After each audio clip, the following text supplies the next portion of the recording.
today's video guys, isa na namang math tricks ang aking ibabahagi. Disclaimer lang guys, hindi po ako math wizard. Gusto ko lang pong share ang aking konting kaalaman. So without further ado, let's proceed! Sulat ko muna isa-isa yung mga examples. And then, i-explain ko isa-isa later. Ayan, 12 times 18. 24 times 26. Katulad ng sinabi ko, this method is applicable only kapag ang tens ay magkapareho at ang ones, ang sum nito ay 10. Okay.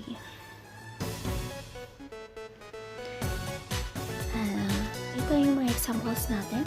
12 times 18, 24 times 26, 33 times 31, 41 times 49, 56 times 54. So, ito na po ang ating mga examples, guys.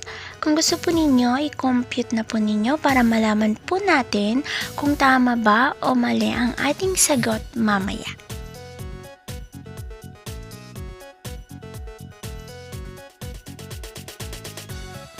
Ang method na to, hindi na po natin kailangan mag-cross multiplication. All we need to do is yung tens, i-multiply po natin siya sa kung anong number ang susunod sa kanya. Yung 1 ang susunod dito ay 2. So, 1 multiplied by 2 equals to 2. And then yung ones na 2 ay 8. Pag multiplying po natin, so 8 multiplied by 2, 16. So, ang sagot niya ay 216. So, same process, ganun din po sa susunod.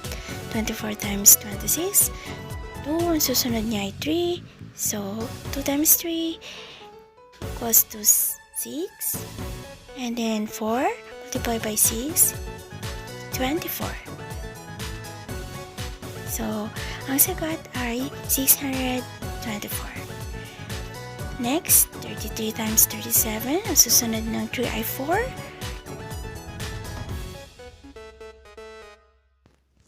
So, 3 times 4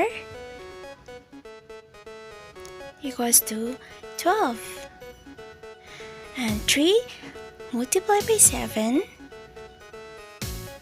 yan, equals to 21. So, ang sagot ay 1,221. Ganun din sa susunod, yung 4, multiply mo siya sa 5. Yan, so 5 times 4 equals to 20. And then, 1 multiplied by 9 equals to 09. Yan. Same process lang po. Same process apply. Same method apply.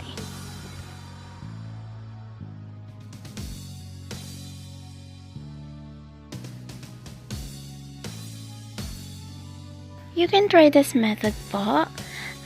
Believe me, it works. Yun nga lang po, as I have said earlier, na kailangan ang tens nito ay magkapareho at ang ones nito ay kailangan ang sum ay equals to 10.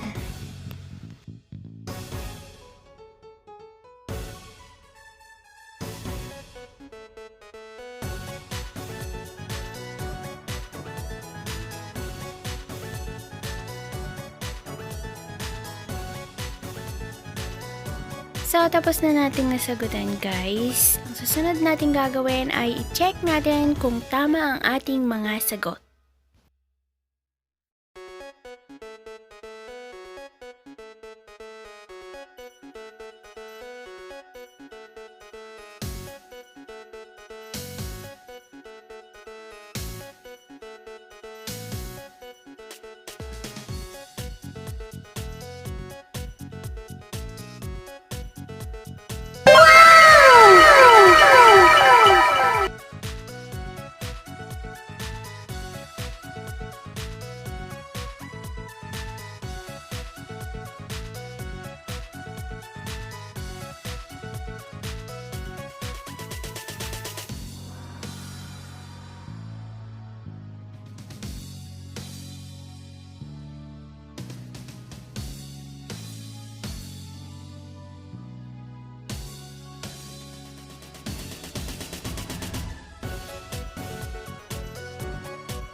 So, that's all guys. Hope nag-enjoy kayo at may natutunan kayo. Please do subscribe to